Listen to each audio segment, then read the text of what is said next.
Howdy, folks, and welcome to the Hunting Stories Podcast. I'm your host, Michael, and we got another good one for you today. Today, we're actually connecting with Spencer Rempel. Spencer, I found him randomly on the internet, and I immediately knew that this was a guy that could tell some fun stories, and he did not disappoint. So, Spencer, thank you very much for coming on the podcast. Couldn't have done it without you, and it was a pleasure meeting you, and I can't wait to have you back on because I know we will. To you listeners, thank you guys for tuning in, and make sure you check out Spencer's stuff. He's out there just telling hunting stories as well. If you like what we're doing, you'll definitely like what he's doing. So that's it, guys. Again, check out the links to everything in the show notes. Otherwise, let's go ahead and kick this thing off and let Spencer tell you some of his stories. Thank you.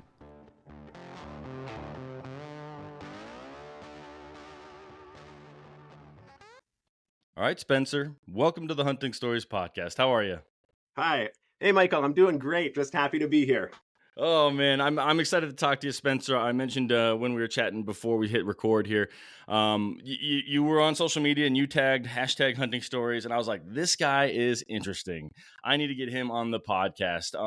Why don't we just kick this thing off? I don't want to give too much away. I'll let you go ahead and do it. Who are the people going to hear some stories from today, Spencer? Right on. Well, thanks, Michael.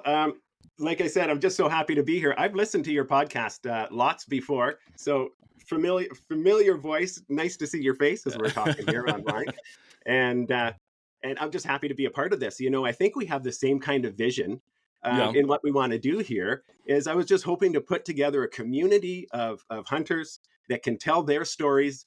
And you know, I'm 55 years old, so I guess I could say I'm just starting to get up there into that old timer status. Just getting experience is what you mean. You're just getting the experience that you need. That's right. But, you know, and a lot of my stories I was told by my dad and my grandpa and folks, people of that age, of that generation that are really old now or even passed away. Mm-hmm. Myself and my generation getting older now as well. And I just started to see, you know what, we're losing some of these stories and things aren't the same today as they were in the past. You know, hunting's 100%. Not the same, life's not the same, things aren't the same. And you know, we need to get these stories out there. Yep. All right. You know, it's funny that you say that, Spencer. Part of the reason I started this podcast was beyond just wanting to hear hunting stories, but my father-in-law, he has all sorts of crazy stories, and he'd tell them to me. And he was diagnosed with cancer, so I was like, Larry, I want to get you on. I want to hear your stories. I want to capture them. And my wife was like, you have to get all of his stories. Unfortunately, he didn't really understand the concept of a podcast. And so he was like, I don't know if I want to do that. And I'm like, all you got to do is talk to me like you do every day. He liked to talk. I'll tell you that. That being said, he did pass away in March. But what I'm going to do is like an homage to him, episode 100, actually, which we're sneaking up on. I think you're going to be 95 or something like that. We're going to do a huge giveaway. I already have a bunch of things lined up for that, but I'm getting on his son, so my brother-in-law and our other hunting buddy. And it's just going to be us telling stories about my father-in-law, Larry, in the woods and him just being a goof, just craziness. And so hopefully we're going to capture some of what he was, because he was an inspiration.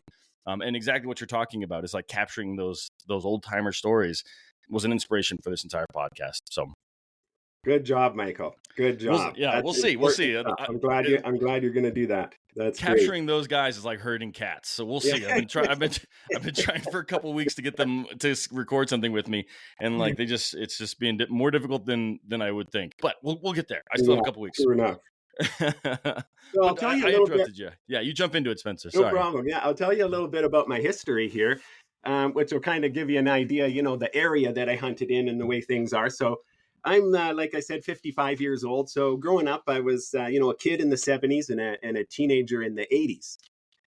And it's just basically a northern Canadian hillbilly living out in the middle of nowhere. So just above the border with in British Columbia, so just above Washington and Idaho is actually where we were.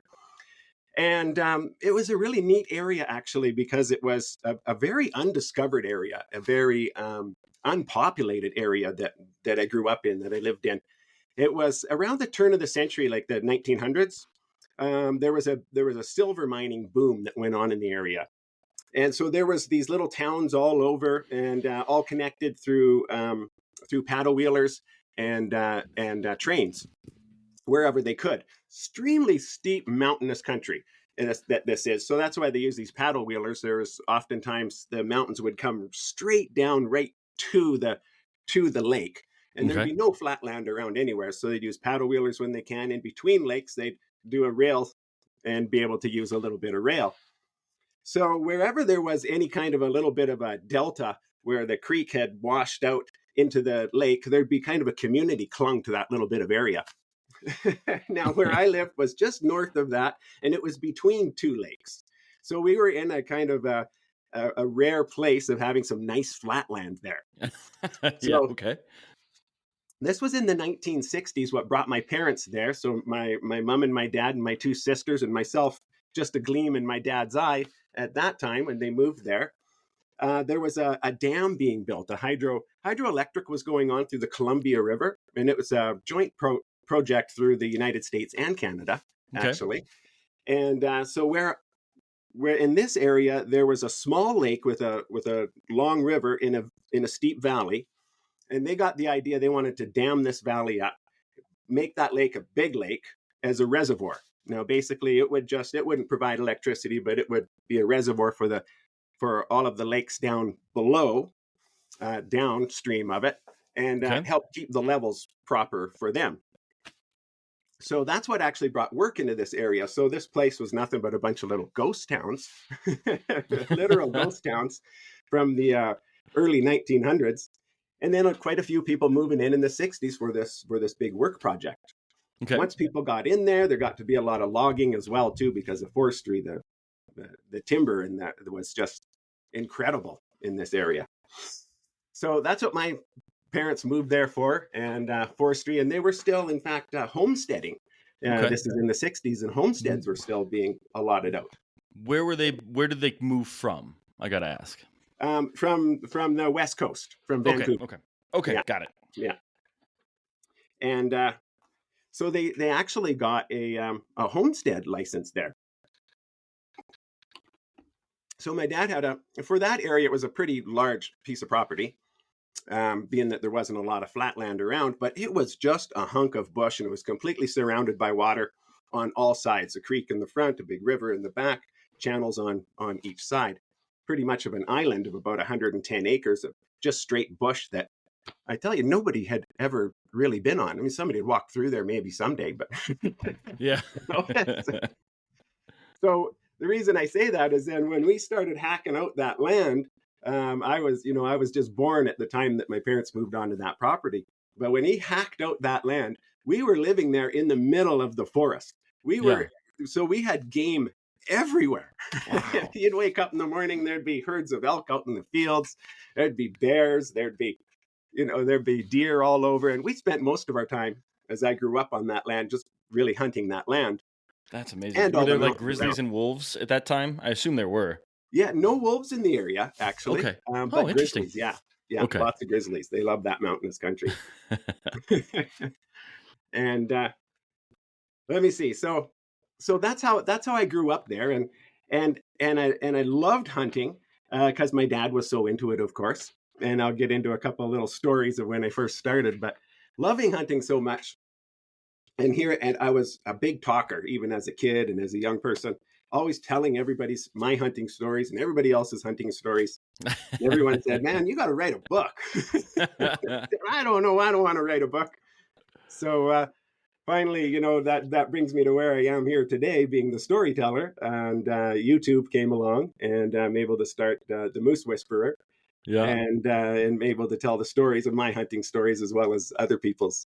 And so it's just a perfect platform for me. I never had to sit down and actually write a book. I can just talk. Yeah, it's a lot of fun. I'll be completely honest. I started diving into it, and then I was like, wait, he might tell me some of these stories. And I hate to hear the stories before I hear them from my guests when I actually have them on the podcast. So I stopped myself from diving too deep because I was like, I want him to tell me the stories. I don't want to watch them all on YouTube, and then I'll go back and watch there. But you're a lot of fun. Yeah. You do cool backgrounds, and you have a lot of energy when you tell your stories. So good. Everyone, make sure you check Spencer out. There will be links to everything in the show notes, your Instagram, your YouTube. Again, it's the Moose Whisperer. So yes, right on. Thank you. So I'll tell you about my very first hunt. Would have been only 3 years old, and for black bear. And I'll tell you, I got the black bear myself, or in my mind I did anyways. And Yeah. You did the heavy lifting, Spencer. I can tell right now, but keep going. But black so bear's the perfect first hunt for a 3-year-old. yes, yeah, bear, exactly. So my dad, we come home from church. It was one afternoon, and we look out in the back 40 in our field, and there's this big black bear just kind of grazing on fresh growing grass. And but it's way back there. It'd be about 700-800 yards. Yeah. And so my dad, he's like, well, we should maybe go out there and get that bear. Most of this story, Michael, I'm relating to you from my dad's point of view because I was so young. I actually don't hardly do you remember any of this? But okay, good. I'm glad you clarified because that was my question I was holding on to. So we figured, okay, well, we'll sneak up on that bear. And you know why my dad figured it'd be an okay idea to bring along his 3-year-old son with him, I'm not sure, except that I probably just demanded, because wherever my dad was, that's where I was. I was just the mini him, yeah, all the way. Whatever he was doing, I wanted to be doing. And we got to spend lots of time together because he worked right there on the property. So in any case, he figures, yeah, for sure, I guess I'll bring my little kid along with me. So I go out and I grab my little pop gun. I have one of those. You ever remember those from your kid? And you'd actually work the lever, and then you'd pull the trigger, and it'll go pop. A little cork would come out the end from a little bit of air and make a pop sound. Yeah, you pull the string when you cock it. The string pulls the cork in. Yeah. I do know those. Yeah. So I run to my room and I grab my gun. Perfect. And me and Dad go out there and we start stalking this bear. And we're just moving slow. There's stumps and there's things here and there. So while he's eating, keeps his head down. Then we move forward, looks up, we stay still. We're having no problems. We get to about a little over 100 yards away, where Dad knows he's going to have a good shot. And so he tells me, just stay right here. Just wait. I'm going to shoot. And he stands up and he's just about to pull the trigger, and he hears a and he pauses and looks beside him, and there's me with a bead right on that bear, and I pop, let it have it. So then he shoots, boom, nails that bear, one shot, no problem. We're good range and everything. That's funny. We go over, skin it, and get back to the house, tell Mom about it, and yeah, I tell Mom that I shot the bear. You shot first. That's for sure. I got the first shot in. That is such a great story, man. It actually reminded me of someone else. I don't know if you've listened to Zachary Hansen's episode, but he, after shooting his first bear, takes out his infant child. So he the bear shows up and he's in bed, but they have French doors. So he opens the door. He's in his underpants with a bow. And he drops with a bow. And so shooting from basically bed in his underpants with his wife and his newborn baby right next to him, he drops this bear, and then they have to go find it. So his wife straps the baby to his chest, or to her chest. And then they go off looking for this bear. And I'm like, was the bear dead? They're like, we didn't know at the time. And I'm like, okay, I guess you're in the moment. It worked out, but you're braver than me. So it just reminded me of that story. Check out his episode if you want to. He's got some amazing stories. He's a big trapper too. But nice. I can just hear I can. Yeah.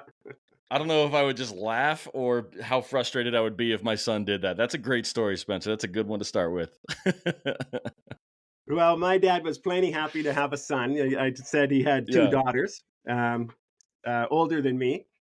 And so, probably my second hunt then would have been a white-tailed deer with him, although it wasn't really supposed to be a hunt.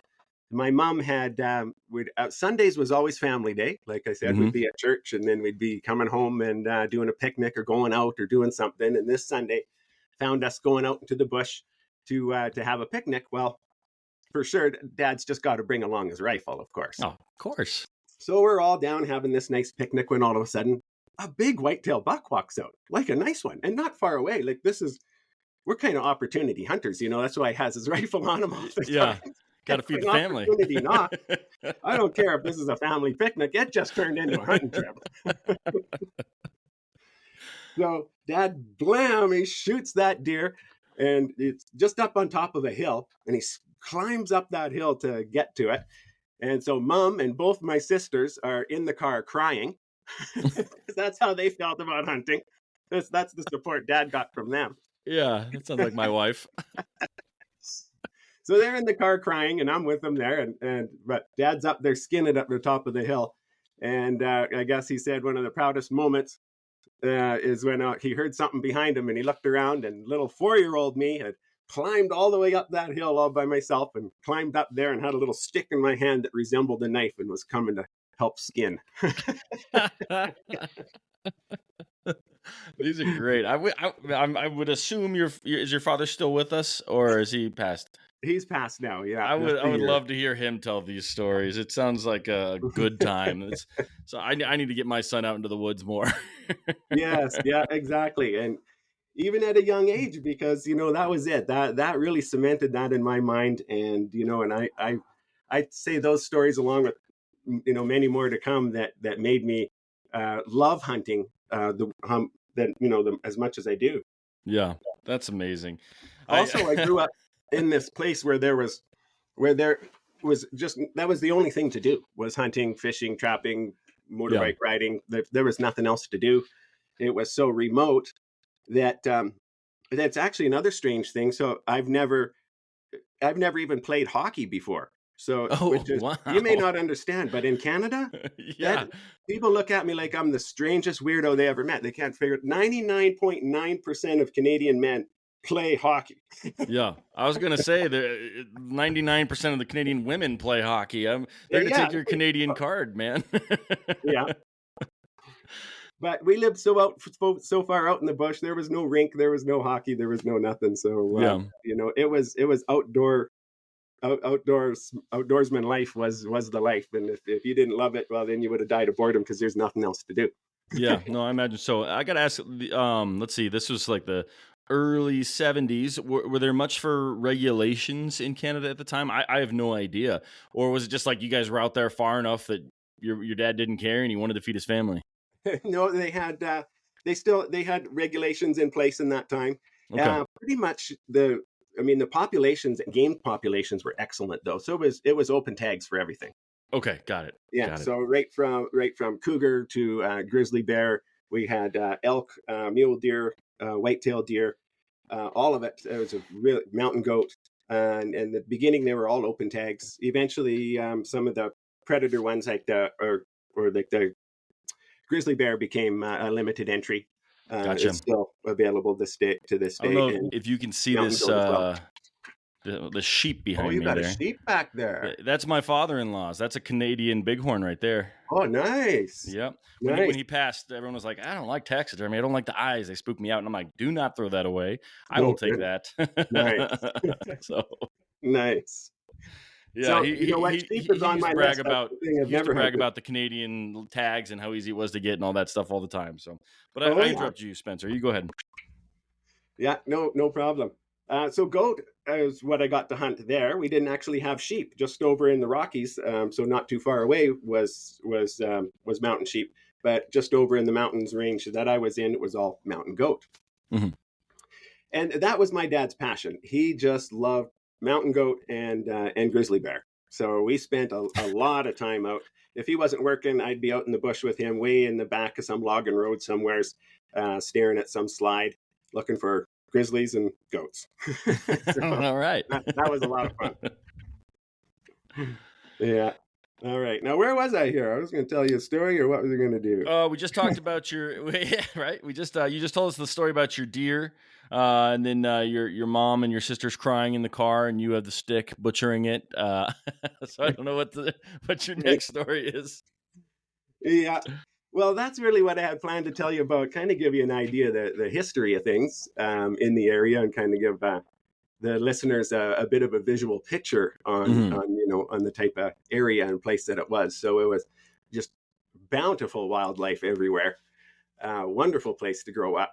As a child, I had a motorbike, I had a horse, I had a 22, I had a hunting dog, and I was a busy kid. Like all you need, yeah. Yeah. Do you still live in that region, or have you moved on?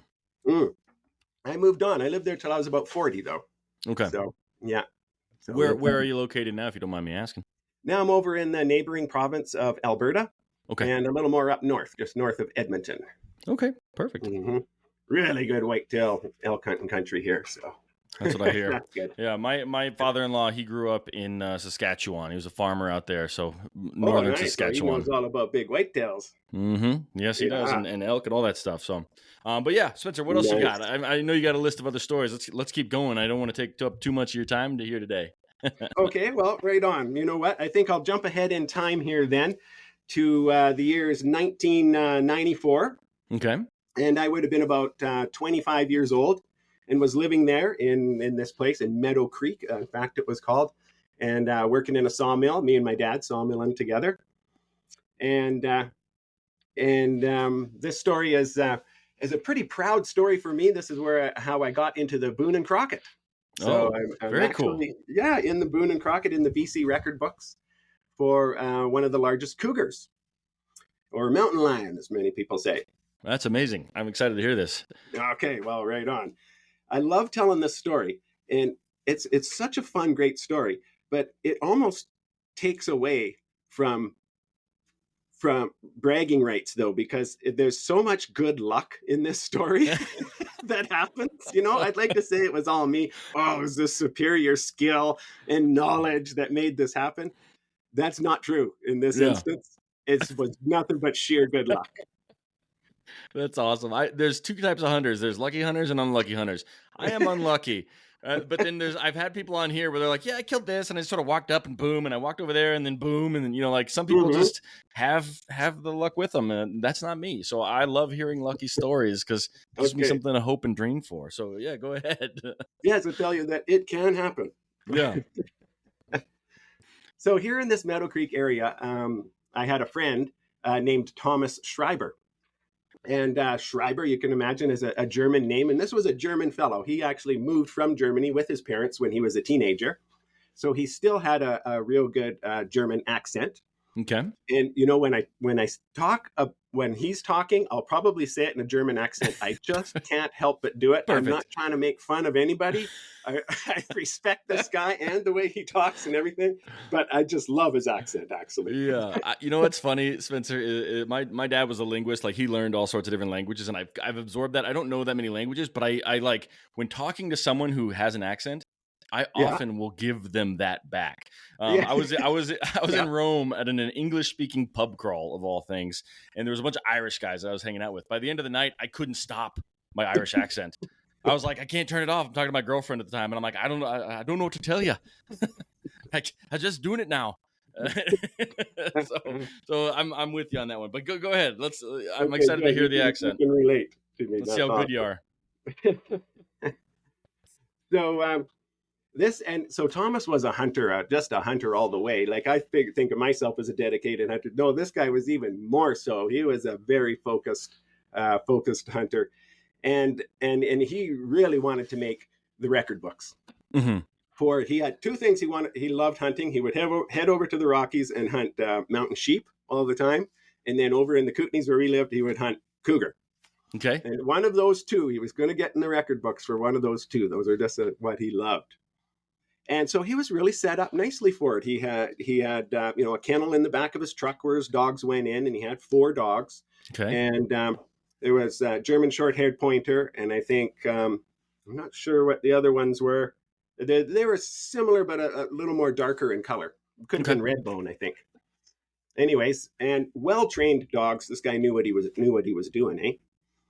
And so he kind of made a deal with everyone. Like, you're only allowed to shoot one cougar in a year. And so if you only shoot one cougar, you know, that's going to take a long time till you ever find the big one or get the big one. So he made a deal with all of us guys around there that he would take us cougar hunting. Mm-hmm. So he would have a tag, we would have a tag. Once we got the cougar up the tree, there's no shooting yet. He would look and he would judge and he would say, you know what, that looks like a really big cougar. I'm going to shoot it. Yeah. And if it's just an average cougar or a small cougar, you can shoot it. And so I said, sure, no problem. I've never even been on a cougar hunt before. Yeah. So I'm like, I'll shoot any cougar. I don't care. Right on. Yeah. I'm just excited to be here. So he says, okay, great. I'll pick you up in the morning. So he arrives in the morning, and just about as it's getting light, there is restrictions. You can't head out anytime sooner, actually, for even looking for tracks. It's not supposed to be until first light. It's just about at first light when he pulls up to my place, and he's excited already. He says, "Spencer, I can't believe it. 3 miles down the road, there's cougar tracks right across the highway." Okay. This is gonna be a fun one, I can tell. Okay. We're starting out good luck already. Like, usually you'd go out and you'd drive around and you'd walk around and you'd look all day and you'd just hope to find some cougar tracks. So we got fresh cougar tracks because it had snowed the night before. So we could tell that by how much snow was in them, that they were darn fresh from that morning in the past 3-4 hours, more than likely. Perfect. So we can't believe we're having this good of luck already. So no problem. I jump in the truck and we go flying down there. Sure enough, and a nice big track too, heading right across the road. So we get the dogs all out, and how that works is you keep your dogs on the leashes at first. For our listeners that maybe don't know how a cougar hunt works, you have all your dogs on leashes, and you get them on the track, and then you start following the track. And the dogs really communicate through their bays, through the sounds that they make. They make actually about 9 different sounds that communicate different things. That's awesome. So as you get them on the track, just by watching the dogs and by listening to the bays that they make, you can tell how close you are to the cougar. So we walk just a little ways into the bush, and these dogs are going nuts. They're just like baying really close together, and that's basically how you tell. Super close together bays, the dog's excited. He knows, he's saying that it's really close by. And so it's thick bush here. We got about a foot of snow, maybe a little less, and thick bush. Heading out across some flat land for a ways, and then eventually just hitting the mountainside. Perfect cougar country. They love mountains. So Thomas figures we should kick these dogs free already. What happens next is when you do get really close, you'll take the dogs off the leash and you'll let them take off and try and catch up to the cougar. You don't want to be too far behind. Okay. You have a good 3 or 4 dogs. They'll scare that cougar. They'll chase it. It'll run. Eventually, if they're close enough, it'll treat. Okay. Right. So, but that treating process can take a long time. If the cougar hears those dogs coming from a long ways away, he won't tree right away. He'll just run. And you can end up spending your entire day, the next 6 to 8 hours, just running for all you're worth through the stinking bush. Yeah, and the snow that's probably pretty deep. Yeah, thick bush, like that's not running on a trail, like just fighting it through thick country. So, but we're prepped for this. That's what cougar hunting is about. So that's the way it's going to be, no problem. So he kicks the dogs off the leash. They just go nuts. They get a little bit into the bush just out of sight, and they go even more nuts. And he's staring at me. He can't believe it. So the cougar must be right there for them to make that kind of sound. So we ran through the bush as fast as we could, and they had caught up to the cougar. So unbeknownst to us, this cougar had made a kill just maybe 2 days before, and so that's why he was hanging out in this area. And he was eating on that kill and eating and had this great big fat full belly. Probably didn't feel like running. Luck number 2. Yeah. That cougar did not want to run. Yeah. It's way too full to run. He went straight for the tree. First tree he came to, he treed. So that's good luck number 2. We're 20 minutes into the running through the bush, and we've got our cougar treed already. And now here comes another stroke of good luck, is on the mountainside went up quite steep. And then there was a big cedar tree coming up out of the mountainside, but through time it had bent over. And it didn't have much of a slope to the trunk of it at all. Okay. So the cougar went up the mountainside and then ran up that tree. And there was a nice big clump of bush at the end of that tree that it was hiding in. More good luck. We couldn't really see the cougar. You'll understand how this is all good luck in a little bit. Okay. We couldn't really see typically I like to see what I'm hunting, but okay. We'll get Yeah. I just want more German impressions, so as long as the story keeps going. They're coming, yeah. So the cougar hiding in that tree, and this tree not having much of a slope on its trunk, the dogs came, and one of the dogs ran up the bank, got onto the tree, and it was so not steep that the dog ran up the tree. Oh just no. as we arrived. Okay. So, and Okay. it's his favorite dog. Oh So the no. dog goes running up into the tree, and Thomas's eyes are just wide like saucers, so he can't believe this. And that dog, no kidding, went right up to where the bushes were, where that cougar was. And all of a sudden, there was a scream from that cougar like you wouldn't believe, like, because we were 20 yards away from it. Yeah. Like you wouldn't believe. And that whole tree shook. And that dog turned around and started walking back down. Well. But then it got to the bottom of the tree, and it got its nerve back and decided it's going to start maybe run back up there yet again. So Thomas is observing all of this. His favorite dog's going to go back in there. It's either going to fall from the tree, it's going to get clawed, it's going to get killed. He hasn't even had a look at the cougar yet. I'm standing there with my rifle. He doesn't have a rifle on him because he was just going to use mine. Yeah, makes sense. If it was a big cougar and he wanted it, right? So he didn't have to carry it. That's right. So he sees his dog starting to head back up there. He doesn't know what to do, so he just yells at me, "Spencer, shoot the cougar! Don't shoot my dog!" So we're right below the cougar because the tree's out at an angle like that. And so I you guys went in.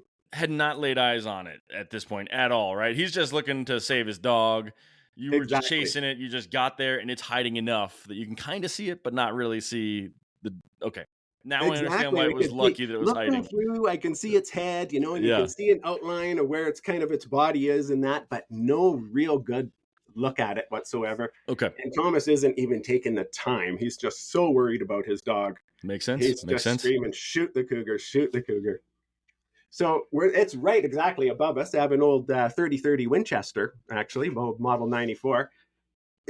That turns out to be that's the perfect gun to take when you're cougar hunting. Because you need something that's light. You don't need a scope. And you need something that's really tough. It's going to lever actions are good for working your shells. You're just going to take one shot. It's going to be close range. Yeah. So, any kind of old rifle, you're not looking at any kind of range at all. Any kind of old rifle like that. Okay. Works just fine. Put a little bit of tape over the tip of the barrel, though. There's a little hint that we always do so it doesn't jam full of snow. You can actually get an explosion of blowback if it's jammed enough. Yep, I've done similar stuff in Washington hunting with a muzzle loader. I don't think it's legal, but I never actually fired the rifle, so it's not illegal to walk around with a rifle with tape on top of it. No, that's right. But I've seen lots of people do that because the air shoots it off, so it doesn't impact the bullet at all. That's air. Right. Yeah. So yeah. Oh, that's cool. You can do that. Yeah. Yep. Yeah, that's right. So, anyways, I'm up with the gun and just plant the sights square on his chest and let him have it straight in the chest is what you do. Easiest shot. Boom! I blast that cougar. He just comes flying out of that tree. Whomp! Lands right in front of us. Just thud, lays right there. The dogs all jump on him and start going crazy. And he finally peeled the dogs off, and we're just standing there looking at this cougar. And he's gray in the face because he's an older one. Yeah. And he's huge. And my friend is standing there looking at that cougar, and he's got a pretty sad look, kind of a pouty look on his face, eh?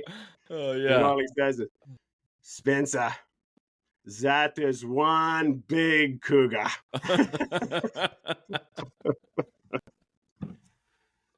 So I couldn't believe it. We drug it back to his truck, which wasn't very far at all. That's convenient. Yeah, that was really nice as well.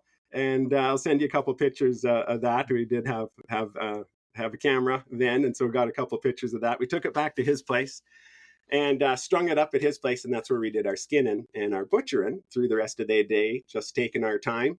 And, of course, phoning every friend and every relative in the whole valley to come on over and look at this. So we took our time all day for the bragging rights and showed everybody all around. And I was really happy to say that cougar scored. They do it just by skull size, eh? You probably that's know what I was going to ask. I didn't actually know what it was. It was pounds or claws or skull or teeth or what. So that's interesting. I didn't know it was just the skull size. Yeah, just like black bear. Okay. It's amazing, but somehow that skull will always resemble the size of their body. Okay. So they could take it just from the skull measurement. Huh. It's pretty neat. So what was the measurement? We got to ask. It was 15 and 5/16. 15 and 5/16. So okay. you skin the whole thing out, the head out, you boil it down, get all the meat and brains and everything out of there. And then you have it, you let it dry. You have to let it sit for a month. Okay. No one is allowed to. So you have your tag date shows when you got it. And then you bring it into an official scorer. For me, there was one for the British Columbia record books close by. So that's where I had it scored. So after a month, so it's had time to do a little bit of shrinkage or whatever it will do as well. Yep. He measured it, and I got 15 and 5/16 into the British Columbia record books. Now, I told you that I was also in the Boone and Crockett. So I didn't actually really even know about the Boone and Crockett because being a Canadian, and I know it's North American, but it's really, really, really popular in the United States. But in Canada, we didn't really know about it. Yeah, Daniel Boone, David Crowder. Who are those guys? Sorry to say. I don't know why. Yeah, who are those guys? Roosevelt. Yeah, what's going on? Let's watch some hockey. Yeah. Well, that's fun. So what was the requirement to enter the book? I guess is my question. When I so I didn't enter it into the Boone and Crockett, didn't hear about that till years later, where I had some American friends and they started telling me, oh man, I wonder if that thing would make the Boone and Crockett. Boone and Crockett's all they talked about. And I said, well, I guess I better do that. If I really want to impress my American friends, I got to be in the Boone and Crockett. British Columbia record books doesn't mean nothing to them. So that's what I did. I finally found a guy. But now this is 30 years later. Oh, wow. Okay. I have my cougar skull. And I find a guy that's a registered scorer for the Boone and Crockett. And I take it to him. He measures it all up. Yes, it makes a Boone and Crockett. But you wouldn't believe it. In that 30 years, that skull shrank 2/16 down. Did you have the paperwork from when you first measured it? Yeah. And they said, we don't care. That's British Columbia. That's funny math. This is America. Yeah, exactly. That's too funny. If you had to guess, so you were, 15, you said, at the time when you did this? Oh, for this cougar hunt, I would have been about 25. 25. Okay. Yeah. Do you have any ideas like how much it weighed? Like, did you guys weigh it, the whole cougar? No, we actually didn't. But I do have that estimation from my friend Thomas, who had shot a lot of cougars, and he figured it was about a 200-pound. Oh, that's amazing. Let me ask you: Are you a big guy? The reason I'm asking is I don't know if you're familiar with Derek Wolfe.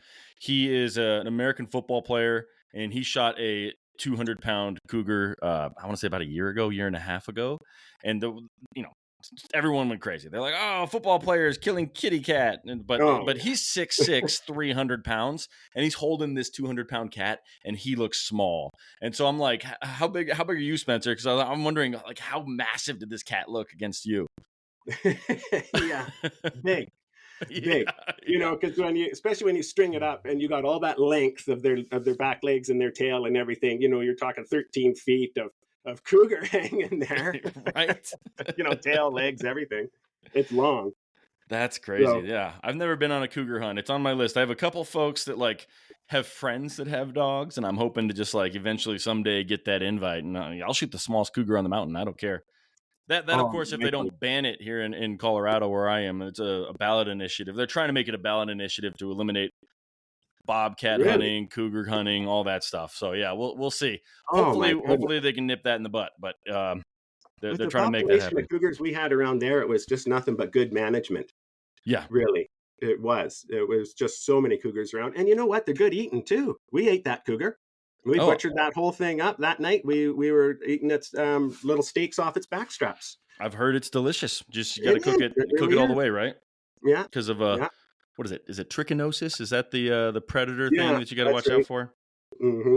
I want to show you a photo of this mountain lion if I can pull it up. The listeners can't see it, but they just go to my Instagram. But there's that guy. Yeah, and that guy's 6'6", so he's a big man, and that is a giant cougar. So I'm just imagining yours was just like that. Yeah, You're Yeah. imagining about right. That Yeah. is a beautiful picture. Yeah, right. He held it He right. and to your credit, he played in the American Football League, the NFL, and he said that going after that cougar was the hardest thing he's ever done in his life. Harder than any practice, any game he ever played, because it was hours of just climbing those mountains that they love to be in the snow and sliding, 2 steps forward, 5 steps back, sliding, all that kind of stuff. So, cougar hunting is it's tough. It's I think it's necessary to maintain their population, but yeah, it's very cool. That was a great story, Spencer. Right on, right on. I'm glad Yeah. you enjoyed it. And I want another story with more Germans in it, if you have any. And if not, that's fine. We can just go on to your next story. We used to always tease Thomas because with his German accent, we'd do impressions of him. Yeah. Of course, it's back in the 80s. We loved teasing each other. That's all we ever did as guys. Yep. And we'd builds always a thick skin that today's generation's missing, right? Yeah, exactly. We'd always say to Thomas, do impressions of him, we'd say, I was shooting 300 yards. I shoot. I miss clean. I shoot again. Hit exact same spot. That's amazing. Do you still stay in contact with him? Oh man, I wish I could. He actually in an accident passed away just 2 years ago. Oh, Yeah. I'm sorry to hear that. That's too bad. Was it a He was hunting accident or automobile or hunting Oh my accident? goodness. Yeah. Oh my Out in his goodness. canoe. He was a woodsman all the way, all the time, and one of those times that caught up to him bad, and he ended up drowning, I suppose. So. Oh, jeez. Yeah, that was a sad story. And poor Thomas never did make it into the record books. Well, I felt so bad. Second I told hand. him, Second your name hand. beside mine. We'll call you the guide. He's like, nah, forget it. I'll get my own. That's fun. Well, I'm sure he was proud of yours regardless, and probably happy that you helped his dog survive that whole situation. Yeah, there was the good news. Yeah, man. Another again, it's hard for me not to tell other people's stories, so I won't go too into it. But if people like cougar stories, Cliff Gray, he was on my podcast. I don't know if you're familiar with him, but his cougar went into a cave, so like the opposite of your low tree, and the dog went in there and like he crawled into the cave to go get the dog. It's an absolutely bonkers story. One episode is just that whole story. So if you like cougar stories like Spencer's, check out Cliff Gray's episode. I don't know the number, but you can find it. Right on. I'll be looking for it. Yeah. All right, Spencer. What else you got, man? Well, you want to hear another story? If I'm into predators, let's tell a coyote hunting story. How about that? Sounds good to me. I don't know if anyone's actually told any coyote stories, but wolves, cougars, everything else. But I don't know if we've gotten a coyote one before. Hey, all right. Okay. Well, it makes me feel special. That's good. Yeah. In the record books, you could say. Yeah. Suppose not a lot of people hunt coyote, but coyotes there's a ton of them around, and considered almost more of a pest than anything, and everyone's farming and has everything from chickens to cats to dogs and that all the stuff that coyotes love to kill. Yeah. So nobody ever had a problem with hunting coyotes, and it really extended our hunting season then because you could hunt coyotes anytime. And we were always looking for something we could hunt in between seasons and such, right? Yeah. But so any case, this is one time I'm on the homestead, and I was about around 20, 21 years old, I guess. So this would have been early 90s. And I'm sitting on my place and sitting on the porch in the middle of the day, and all of a sudden hear this coyote howling. You know the way they do. And it's absolutely impossible to impersonate, but they make that crazy squirrely cry that they do. Yep. And I could hear this one all by himself over on the mountainside. I was in the flatland between the two mountains, and over on that mountainside, I could hear he was just low on the mountain making all these calls here in the middle of the day. And I'm like, I know what that stinking coyote's up to. So there was us there, and I have dogs, and then there was another home about a mile away, and they had a couple of dogs. But that coyote's up there on that hill making those cries. He wants to bait the dogs out. If he can get them to the bush line, down he comes, attacks them, kills people's pet dogs. Mm-hmm. So I'm like, jig is up, buddy. I'm on to you. Game I'm gonna come put an end to your plans here.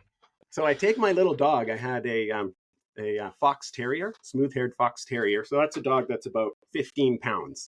Pretty Okay. small. Yeah.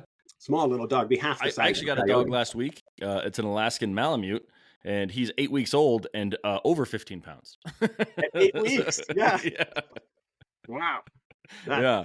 Alaskan Malamute, that thing's going to be 100 pounds probably. Yeah, his dad's about 105 right now. So, yep, he's going to be a big boy. Beautiful. But I know exactly what a 15-pound dog looks like right now. Yeah, okay. Right on. Well, probably not the dog, it definitely wasn't designed for coyote hunting. Yeah. But being a little hunting dog, being a little terrier, that's all it wants to do is hunt. It just loves killing things. That's all it wants to do is kill stuff, no matter what it is. Mm-hmm. So I figure, well, I'll go out there with my dog, have her on a leash, and we'll go out there. And that way, when he yips, maybe my dog will yip back, and maybe, I'll turn the tides on him and get him to come out into the open. He'll fall for my trap instead of a dog falling for his trap. Yeah. So we get out there. It's not too far away, and we get up against the mountainside, or just a little ways away, about 100 yards away from the mountainside, in a place where we can have like an old road went through there, actually, an old skid trail. And so I could see quite good for a whole 100 yards in front of me with the mountainside on there. Oh, this is perfect. This is where he'll come out. He's just got to see my dog or hear my dog, and he'll come out. So sure enough, he yips a little bit. My dog does the yip a little bit, but he's not moving. He just stays right there. So I'm like, man, I got to get him to come out. Maybe if I let my dog off the leash and she goes out and, runs around a little bit, he'll see her, and then he won't be able to resist. Okay, you're playing a risky game, Spencer, but okay. Game, yeah. So I let the dog, this little dog's name is Sheba. I let her off the leash and I say, Sheba, go out there. And she walks out maybe about 20 yards and just kind of stands there and then comes walking back to me. Almost like she knew what I was asking her to do. Yeah, right. Perfect. But no coyote. No coyote yet. But I could hear him walking around in the bush a little bit higher, like he had seen her and he was coming around. And I knew as soon as he seen her, he would not be looking for me. He would be really focused on her. Yeah. So I knew that he was up in there somewhere, quite close by, but he would not poke out into the open. He yips some more, trying to get her to come out. So I tell her, go, get up. So she runs down that road about 40, 50 yards away and turns around, comes back. Still no coyote. I'm like, oh man, I really want to get this coyote now. So I said, okay, I'm going to try one more time. I know that this is kind of dangerous, but if he makes a run for her, I'm sure I can shoot before he gets to her. So try one more time. I tell her, go up, get Sheba, go. So she goes out and she keeps on going. And this time she goes out about 70 yards away. And at that point, the road actually came uphill and then started going downhill. So the hill crested. And she walked over the crest of the hill and just out of my eyesight. Well, I'll be damned if that coyote didn't actually know exactly where I was and where she was in the whole situation. The second she got over that, where I couldn't see anymore, man, did I hear Cayenne. He came flying out of the bush and attacked her full force. No way. And could that little dog Cayenne when a coyote's trying to kill her, let me tell you. So I jump up with my gun and I just run for all I'm worth for the top of that hill. I get to the top of the hill, and here's at the bottom of this hill, so maybe 10 yards away, 15 yards away, really close, is that coyote, and he's bearing down on my little dog, and he'd get a real good bite on her back, and then he'd lift her up and try to run for it. And then she'd squirm and squiggle and fight so hard that he'd have to set her down and then try to bite some more to get a better hold on her and lift her up again. So I bring my gun up, and I've got a big scope on my rifle. Yeah. And so I look, and all you can see is fur. Yep, I've been in that situation. Yeah. Way too close. All I can see is coyote dog, coyote dog, coyote dog. I can tell the difference between the two because she was white colored. Jumping between the scope, and he picks her up, and his time I knew he's gonna make it away with her. So I either shoot now, and I just have to shoot. I just got to take the shot. Whatever happens, happens. So in my mind's eye, I don't know how I did it. It shot, boom, at exactly the right time. So with my dog in its mouth, I no kidding, not a word of a lie, shot that coyote dead straight through the head and didn't hit my dog. Wow. Gosh. That coyote dropped like a sack of hammers, dead instantly. And when she hit the ground, all feet were running and she was gone. Yeah. You never saw your dog again. She's like, I am over hanging out with Spencer. Gosh. I told you were playing a risky game. I knew where that story was going. Yeah. Yeah, you guessed it. But oh man, dude, it was pretty bad for her. She was actually pretty like chomped up really bad. I knew there was I had a friend that was an ex-vet, an old retired guy. And so I brought her down to him, and he sewed on her for a long time, sewing up all of those holes. And then he put her in his kennel and he said to me, he says, "It's not looking very good. Don't have your hopes up, but call me in the morning and I'll let you know if she's still alive." So, I called him in the morning. He says, "Damn, you wouldn't believe it. I walked in there, that little dog standing there, tail just a wagging. Come and get her." There you go. I just added some character to her, right? And that was the beginning of her coyote hunting career. I must have got 15 coyotes with that dog using that same method. Oh, yeah?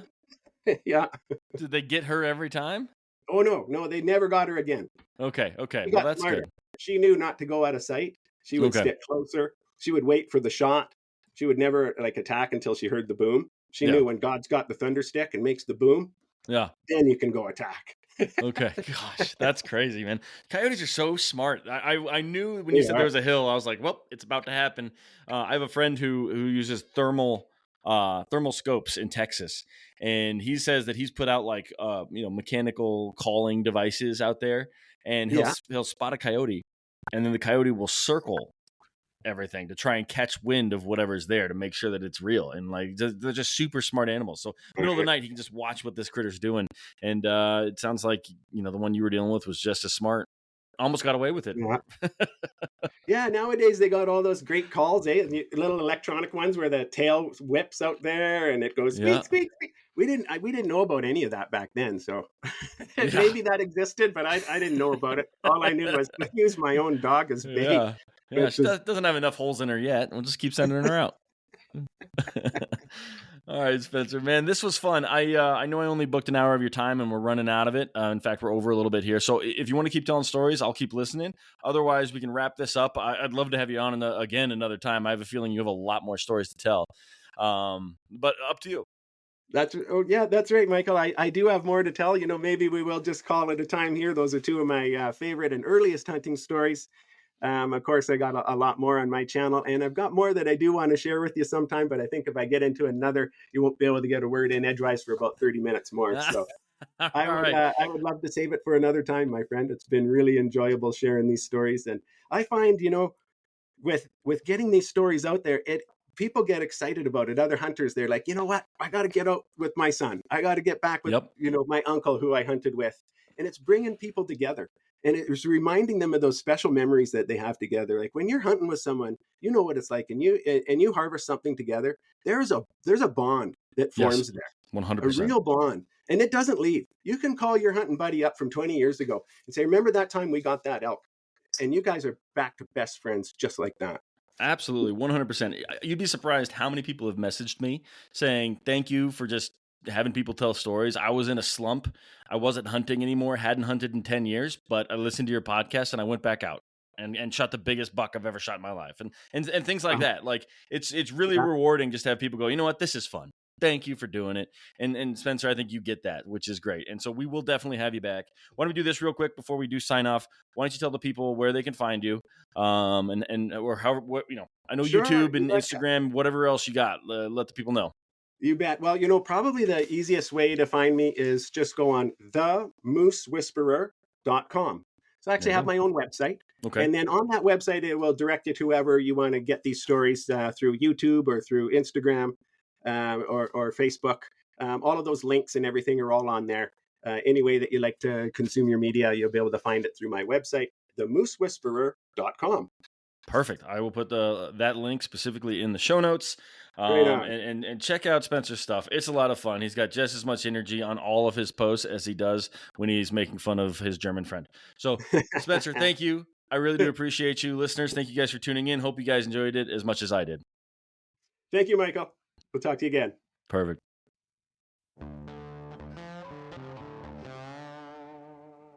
All right, guys, that's it. Another couple stories in the books. I want to thank Spencer, of course, for coming on the podcast. Could not have done it without him. It's always a pleasure to meet new people, and Spencer had a ton of great energy and some great impressions. So I hope you guys enjoyed that episode as much as I did. Now, make sure you go into the show notes, follow Spencer. I got links to everything in there.